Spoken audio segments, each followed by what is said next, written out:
else will break your heart. I'm never gonna hold you back.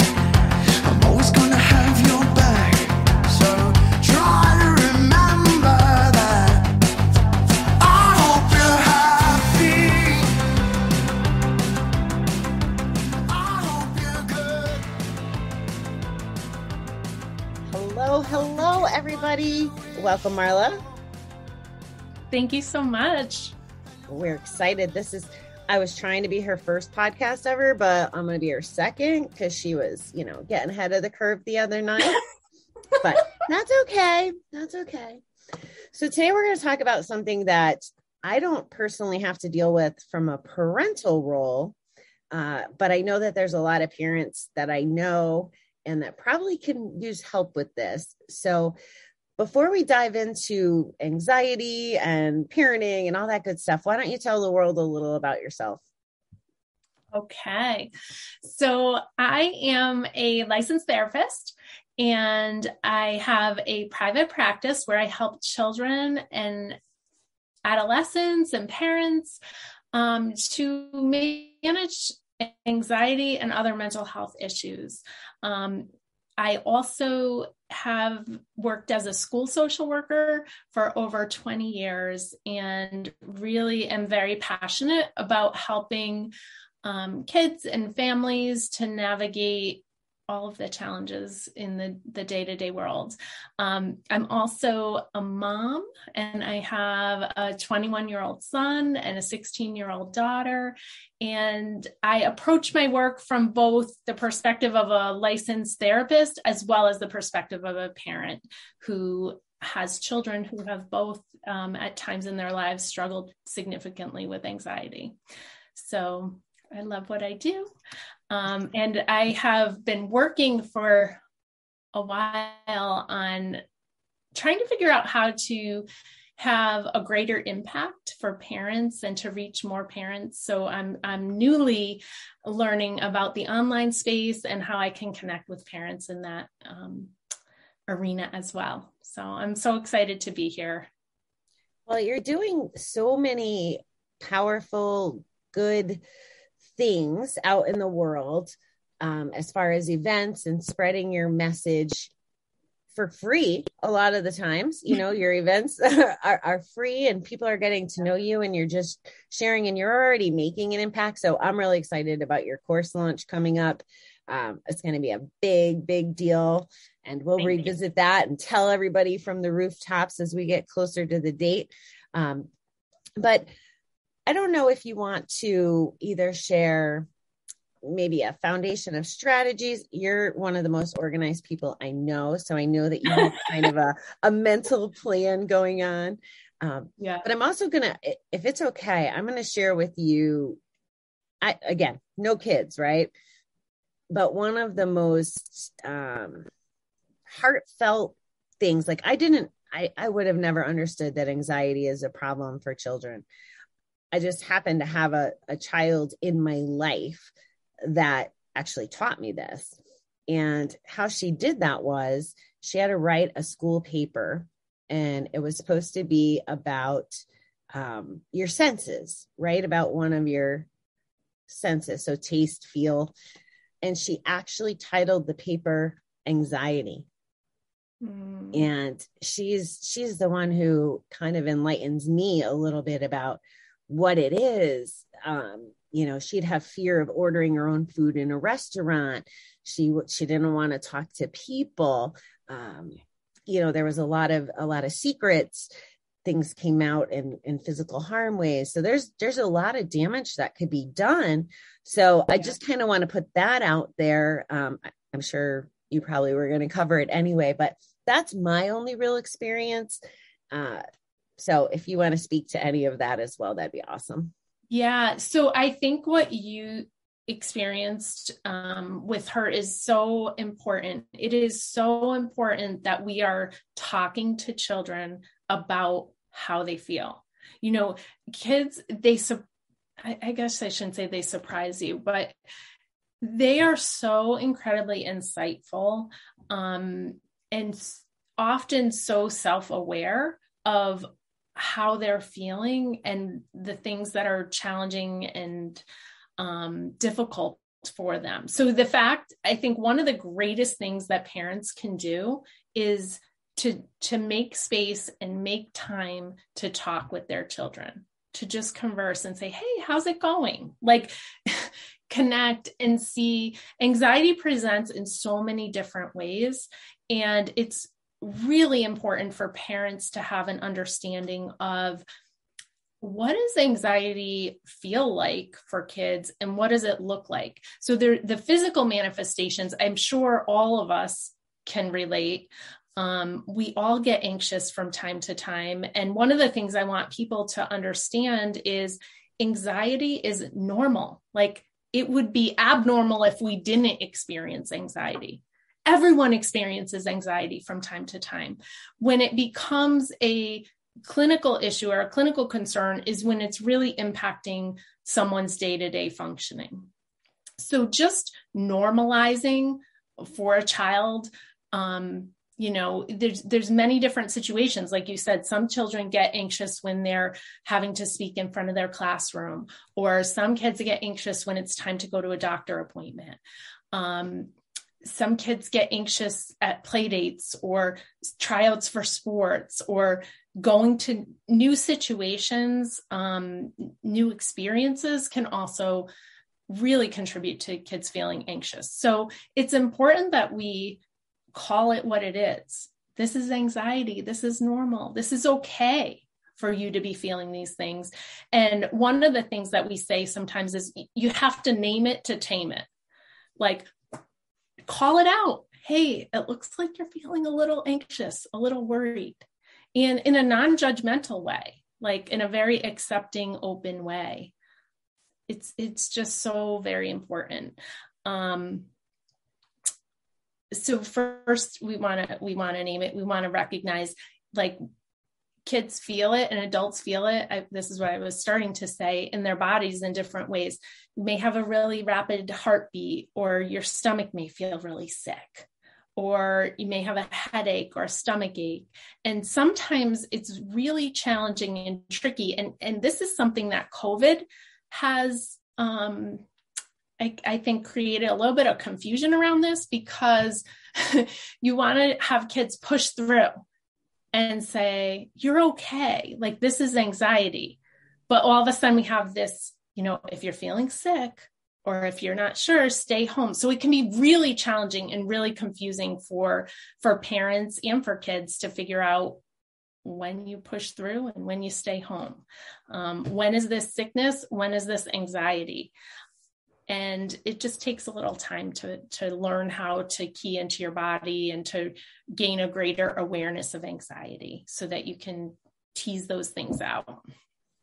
So what I think I heard you say is that there's different times and circumstances and strategies of when sometimes you handle it one way and other times it's okay to, like, seek cover, is kind of how I imagine it, Mm-hmm. or not be. Okay, that's interesting. Yeah. And I'm glad you brought up COVID too, because I'm sure that that's brought this more to light. Like, I don't love that there's the problems, but I love that social and people are starting to have the conversations around mental health. And this is a big part of mental health. So that's where we're really aligned. We have different missions, of course, but right. It's important that we have these conversations. Yeah. Yeah. I agree. And I think, one of the things that I really focus on with families and with parents is helping them to help their children learn strategies that they can use to manage anxiety in the moment. There's a whole range of different things that we can do, as simple as stopping and breathing. This is a great anxiety strategy, but it's a great strategy in life. When you're feeling stressed, when you're feeling overwhelmed, just taking a few minutes to just slow down and breathe. And it's incredible if you do this for 2-3 minutes, like, we're not talking about 20 minutes of breathing, 2 or 3 minutes can settle you, can slow you down and help you to think more clearly. about, the situation that you're encountering. So breathing is a really great strategy. Another one is if we can think about anxiety is a protective mechanism in our bodies. It's a physiological protective mechanism. It is there to signal danger and keep us safe.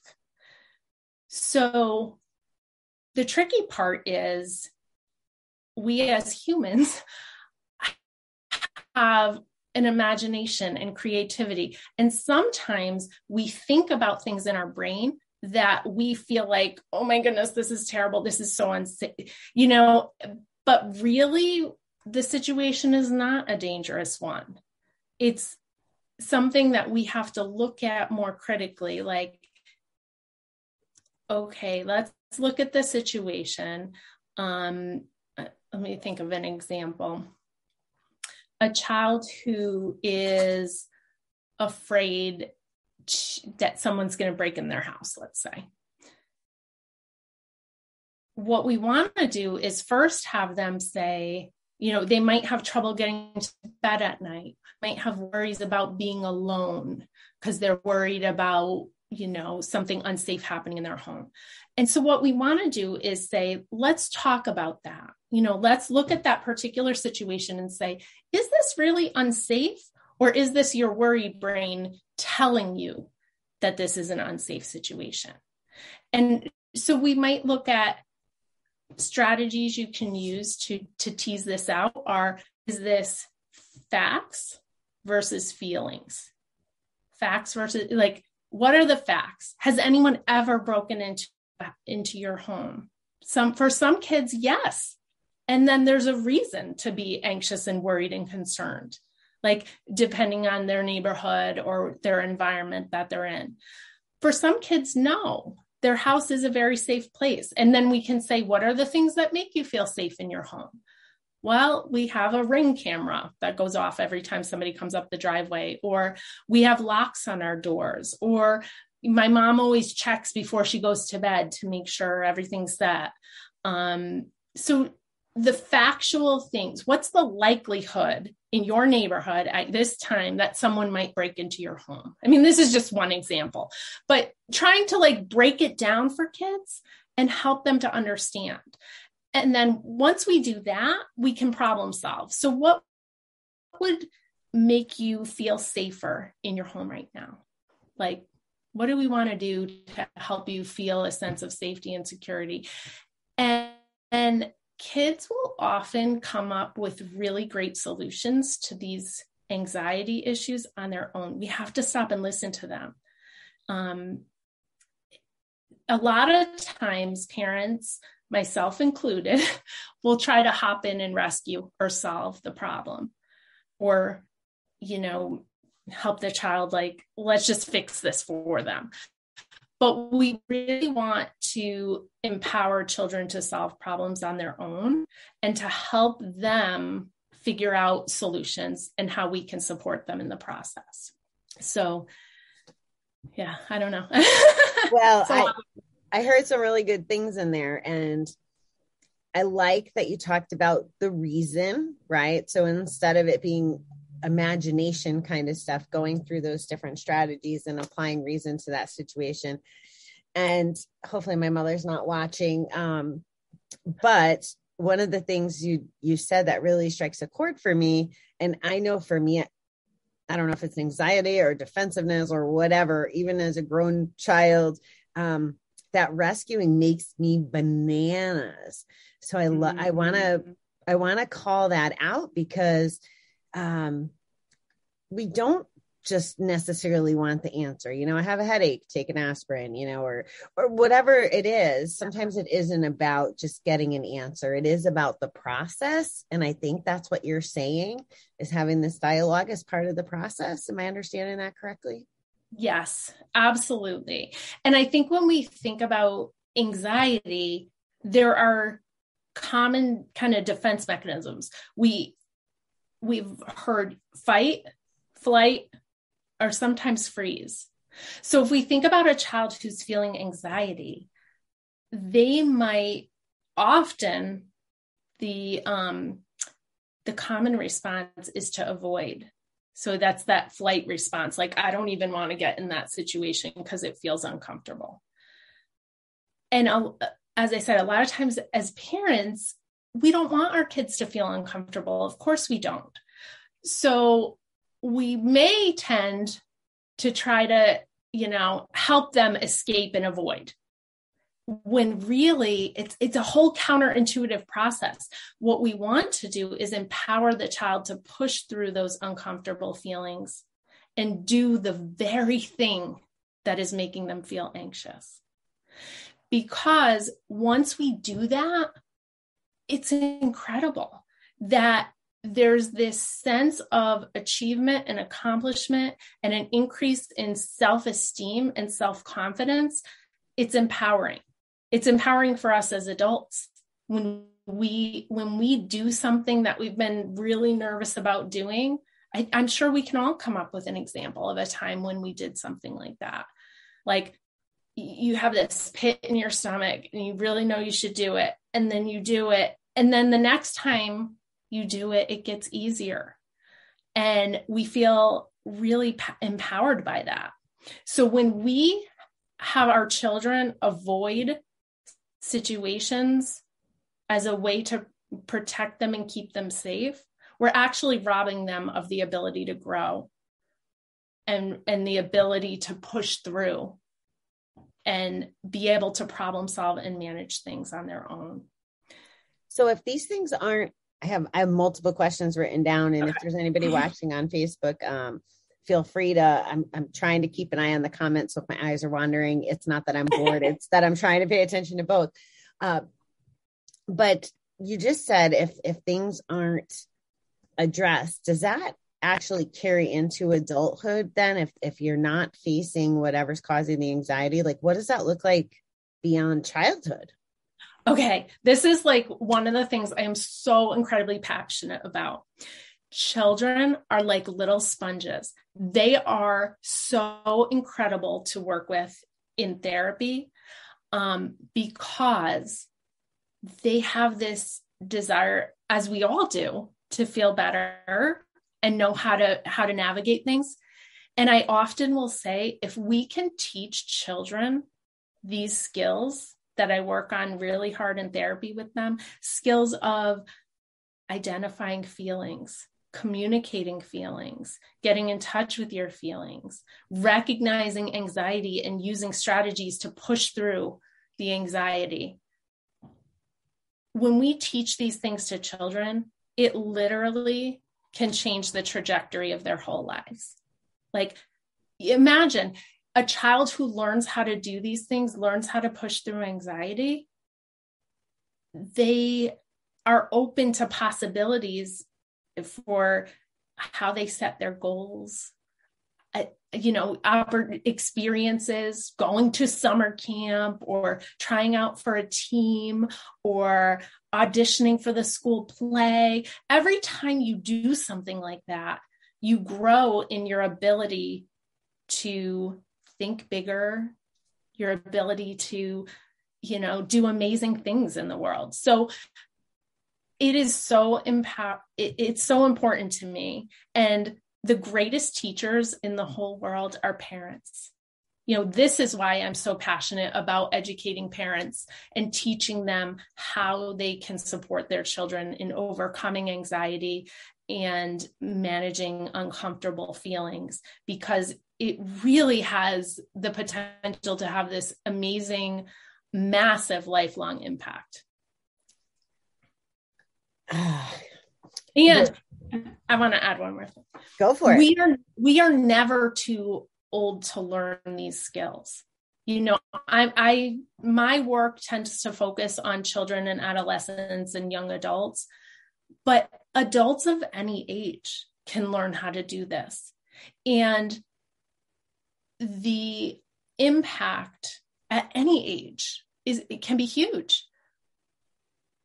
And it happens fast. Like, once you learn how to do this, you become more apt to continue doing it, to continue pushing yourself outside of your comfort zone, continuing to do things that make you feel uncomfortable, but are in your, in alignment with your dreams and where you're going in the world. So like I said, I speak a lot to children and parents, but really this applies to anyone of any age.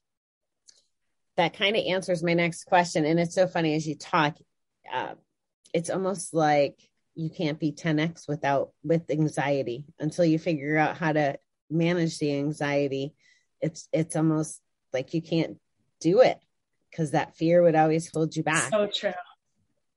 I hadn't drawn that connection between what you do. And I mean, that's how we met. But I hadn't made that until you just said it. And there's so many examples bubbling up in my head. One recently was on my brain about when I was younger, I didn't want to go to a co-ed gym. And by younger, I mean, even my early 20s, beyond that, I didn't want to go where there was men, whatever the voices in the head were, like there was a gym called Curves. I don't even know if they're still around, but it was women only. And it's probably not until the last decade that I'll go in and do it. And I still don't want to be like front and center in front of the men, but it's not as much of an issue. And I don't know where I got that from. Like, I don't know. I don't remember anything specific, but it's just always been there, and I had to work through that. And that's just one of many that pop in my head. Eating alone in a restaurant. Like, I imagine that's still a thing for a lot of adults. I was a truck driver. I didn't have a choice. I had to eventually get past it or I wasn't going to eat, Right. So I can see how this transitions into adulthood. I'm wondering, does it look different between maybe a 6-year-old, a 13-year-old, and a 17-year-old? Like, does it look different at different stages of the life? Or since you said that the strategies and different applications apply to adults as they would children, but does it look different during the different years because of developmental things? Yes, it very much can. I think we see with younger children, we see more. Anxiety can present in many different ways. It can present with a child feeling really tearful, really shy, really, nervous to meet other people. It can present and this is, I think that would be more of that either flight or freeze kind of where you just get stuck. It can also present in that, what I mentioned before is that fight reaction where you may see acting out behaviors like real, arguing, throwing things, kicking the walls, those kind of more outward signs where you may think like, oh, this kid has, behavior issues. Well, we need to think about what's underneath that. Are they acting out like that because inside they just can't regulate how scared they feel or how nervous they feel. And it's easier to just like, which is why it comes back to that whole piece of we've got to find a way and a time to talk to children. Like, what's that about? And in that moment when the child is having this like behavioral response, that may not be the best time to say, hey, we need to be in a quiet, calm place where we can really say, hey, what was going on back there? All I was asking you to do was get ready to go to school. Why am I seeing all of this? There's a doctor who says kids do well when they can. Nobody wants to be the kid who is having behavior issues or learning issues or, struggling. When a child is struggling like that, it's because they're missing some sort of a skill or they're missing how they can respond better. Nobody likes to feel like that, whether it's anxiety or depression. It's a sign of something else that's going on. And that's a really big part of the work I do is trying to figure out what's underneath that and how can we support people in, overcoming those situations or getting, whether it's an environmental change or a support they need, figuring that all out, or lacking skills. You use the word regulate, which started what I call a brain train for me. And I don't want to put you on the spot with clinical rules or laws or make you accountable for something bigger with where I'm going to go here. But I'm curious, as you're talking about these symptoms, actions, I'm not sure what they call it. I'm wondering, do you see a lot of times, is this where the ADH medicine and all these, like, are those some of the ailments that maybe do children get misdiagnosed with some of these things where we think all these kids are broken and we give them a bunch of pills, but it's really this anxiety that could be solved with these parenting tools, with these conversations? Like, am I drawing really wrong lines here?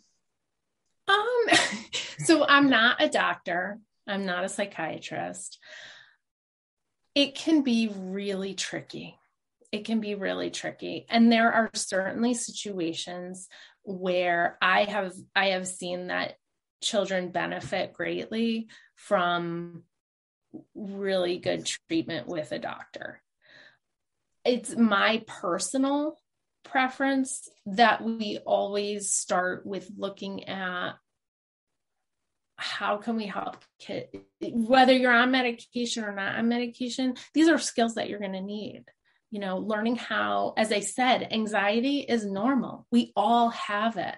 So regardless of whether or not you're medicated, you need to know how to recognize those feelings in your body and how to regulate them, how to communicate and talk to people, how to ask for help if you're struggling and need some support.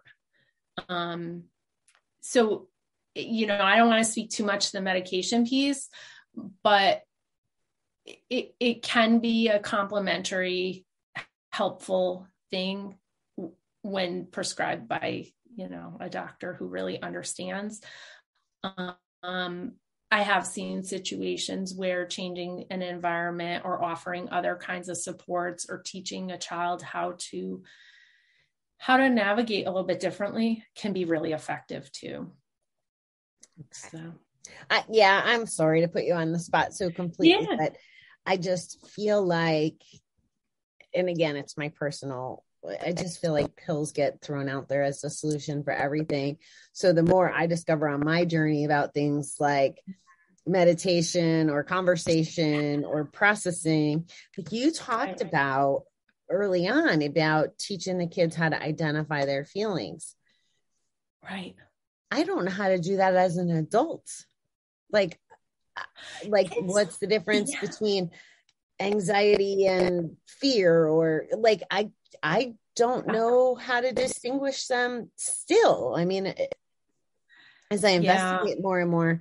So, geez, if people can learn that when they're younger, it's no wonder the trajectory doesn't change. Right. Well, and teaching kids how to expand their feelings vocabulary. Like you said, like a lot of times if you say, how are you feeling? Someone might say, okay, angry, happy, sad, mad. But there's all these nuances of different feelings. Are you really mad or are you jealous? Are you sad or are you feeling kind of guilty? Like there's all these different things. And the more we talk about it, the more we learn about ourselves too. I think, like you said, I'm still learning. I've been doing this work for over 20 years and I'm still learning how to self-reflect and tap into my own feelings of anxiety. I mean, I think, I'll tell a little story. I have had a situation with anxiety around the world of social media, because for many years I was professionally trained that you keep your boundaries. Part of the therapeutic process is you really don't share too much about yourself. That's my training, like, because of the impact it can have on our clients and this and that. so for many years, I wasn't even on social media. Like I consider myself still very new to all, to this whole world. And part of that is I had a lot of anxiety about that. What are people going to think of me? Do I really want to put myself out there like that? Am I going to look foolish? I don't know I just don't know how to manage it all. And what I have come to learn and understand is social media, it can be really, really a difficult thing to navigate, but it can also be a really great place to connect with people. And for me to serve people and to reach to a broader audience. So when I tell you the first time I did a post at all, like the butterflies in my stomach, I thought I was going to throw up. And I had to use, this is one of my favorite anxiety strategies ever. I use it all the time. We have to think about what is the worst thing that could happen in this situation versus what is the best thing.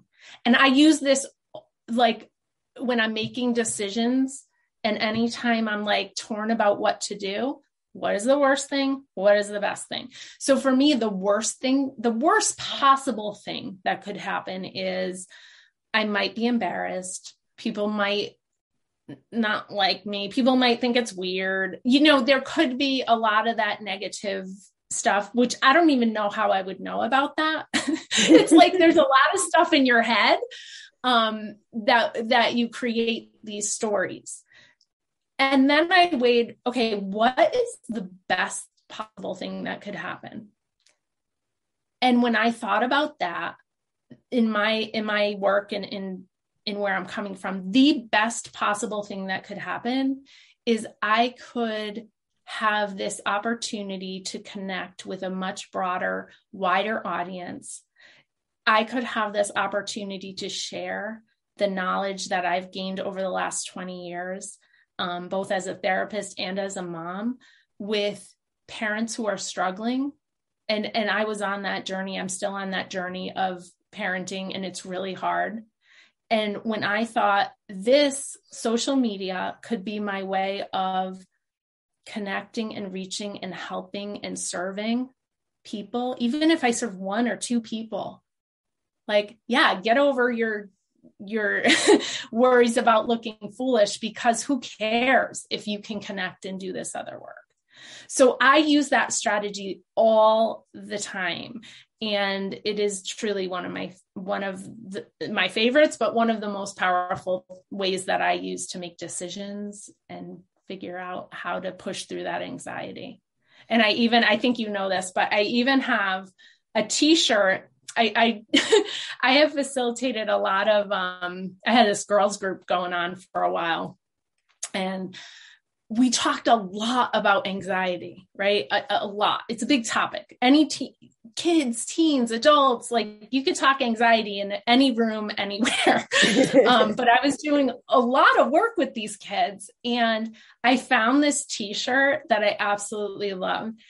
And it's really cute, but it says on it, "But did you die?" And I think about this a lot. Like, okay, I'm not going to die if I post on social media, or I'm not going to die, even if I am completely embarrassed or make a fool of myself. Like, people, it's short-lived. It's fleeting. I'll get over it. People get over it. I'm not going to die, but then I'm going to be able to possibly have really great opportunities to help people. And so that's where I'm coming from. Oh, I love that. I recently watched some of the clothes videos in Cardone Land. And one of them was a disease. Like, you could buy this thing. It's not as bad as having a disease, So I love that mindset. So you were just talking about social media. So can you commit to me that you have a lot of really cool things coming up? I know that you can probably talk for hours about all this stuff, but can you put links to some of the events underneath the this in the chat for people who are watching the replay. I thought I tagged you, but I'm still getting used to the streaming, but I'll tag you. So if anybody has any questions watching this, wants to know more about the events or this topic, but is there anything that you want to share that I might not have asked about that you want to cover, make sure that everybody learns today before we wrap it up? Sure. I mean, I would like to, if you don't mind, just share a little bit about the events coming up, just in case there are parents out there who may want to attend, or anyone out there who may want to attend. There's a Meditation 101 workshop coming up on Thursday morning at 10 o'clock. And one of the therapists in my practice is talking about how you can use meditation wherever, whenever. There's this big idea that you have to be especially skilled or have a quiet place or have hours of time to do it. So she really wants to demystify meditation and talk about how you can use this in a grocery store. You can use it in the carpool line. You can use it, when you're feeling frustrated about something, and it just takes 2 or 3 minutes. So Joyce Day is going to break that down, and it's a free webinar open to anyone. I'll put the link in the chat. I would love for anyone to come. If you're not able to come live, still, I encourage you to register, because we'll be sending out a replay of that event. So that is coming up. And then I'm trying to think what else. I'm doing an event. Go ahead. Well, part of why I put you on my wall is because I'm from Connecticut. So you have even some in-person stuff coming up. Yes. I was going to say on Saturday at the J. Jill shops in Farmington Valley in Canton, J. Jill graciously invited me to come and present there. I'm doing a little pre-Valentine's event about self-care, which is we could have another whole podcast about that. I'm super passionate about that, helping people to really prioritize themselves and find ways to incorporate self-care into everything you do every day. I like to say self-care isn't selfish. It's essential. We have to take care of ourselves. And especially if we're trying to take care of other people in our lives, we can't do that really well unless we are, in a place where we're feeling nourished and available to do that. So yes, that is Saturday at noon at the Canton shops. So I invite anyone who's local, come on down. We'd love to see you there. And I just learned yesterday that they have some really great prizes that we'll be raffling off. And there's a local salon donated a big basket of stuff. And so there's a lot of things that are going to be happening over there. And we are saying, take care of yourself and take care of your neighbors. So there's no cost to attend that event, but there is a donation suggested for Gifts of Love, which is a really great local charity in Avon. So so I'm excited. Great. Well, yeah, if you can put your pretty little flyers, because you are like, that was the other thing I wanted to say about you and social. You are the new Reels queen in my book. I'm so proud. Oh my goodness, Bobby. You know this story. You know the backstory. So Reels is another thing. Again, I'm learning from my marketing and the business end of things, how very important it is to show up on social media, but to also show up in video so people can get a sense of you and your style and all that stuff. So I created these draft reels and I had to have my 16-year-old walk me through, like, how do you do captions? How do you move things? Like, all this stuff is so new. And I have to say, I'm enjoying the learning and trying to embrace it. But my first reel that I posted, I accidentally posted it. I was looking at the draft. I looked down, I looked up, it was gone. And it just, talk about anxiety. Like, I thought I was going to get sick, literally. I was like, oh my gosh. And then I had to use my strategies, regulate, take some breaths, like, stop. Okay. What's the best thing? What's the worst thing? What's the best thing? What's the worst thing? Just breathe through it. And it just is just one more example, but I think it was pretty good. It was a cute little reel.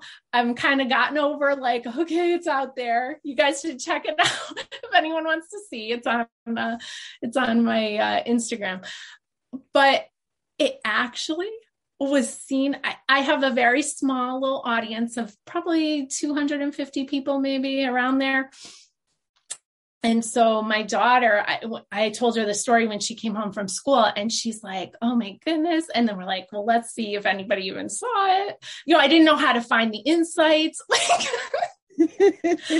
When I looked, in less than 24 hours, it was seen over 3,000 times. And then I had another whole wave of anxiety. So it's just, I don't know. We're all trying to live through it and figure it out. But I just breathe. I stop and breathe and say, okay, I'm showing up, and I'm showing up with a heart of service, and I'm grateful for opportunities and that I can do this. I don't know. I wish everybody could have met you in my world 3 months ago when I did, because all this personal growth and the hurdles, you are a living example of getting over these humps, and the real story and how you're showing up, and the calculated risks, I guess, that you're taking. You're just flourishing. And every week when we chat, you just continue to get more and more. I get to learn from you, selfishly, about all the things that you're an expert at, but you're really challenging yourself and going at a very cool pace. And it is about service, and you just exemplify that. So thank you for spending time with us today. Thank you. And I was going to just say, I know you have a lot of your audiences in the 10X community and the 10X family, but one of the things that really resonates with me is that concept that success is your duty and your responsibility. And that's what I think of when I'm feeling anxious or nervous and need to push through. So I love the 10X community. I'm so happy to be a part of it and part of the family. And it's really helped me. You have helped me so much, Bobby. Bobby's amazing. Just in terms of pushing me to grow and do things and to really benefit from all of your knowledge and your expertise. I'm so grateful. I'm grateful to be here, and I'm grateful for you. So thank you. Thank you. I know. I'm so grateful for you too. And social media got us connected, guys. I mean, I saw her giving a little speech and just shot her a message and said, hey, you're a badass. And the rest is kind of history. So, yeah. All right. Well, thank you again. You have some homework to put some links. I would love for you to, I think you can put the Insta, your reel. Let's post a reel underneath too in the comments. Oh, I will. I will. For fun. Let's get to 30,000 views. Yes. And what else I was going to say is I also have been working on my website. So if anyone would like to visit there's some free guides and free resources. You can find that at marladakin.com. It's MarlaDakin.com. And it's same on Instagram. So follow me. I would love that. And please, take advantage of all the events are posted on there. And there's a free anxiety guide, and there's a free self-care guide. So please, treat yourself to those things and get in touch. I'd love to connect. Perfect. Try to remember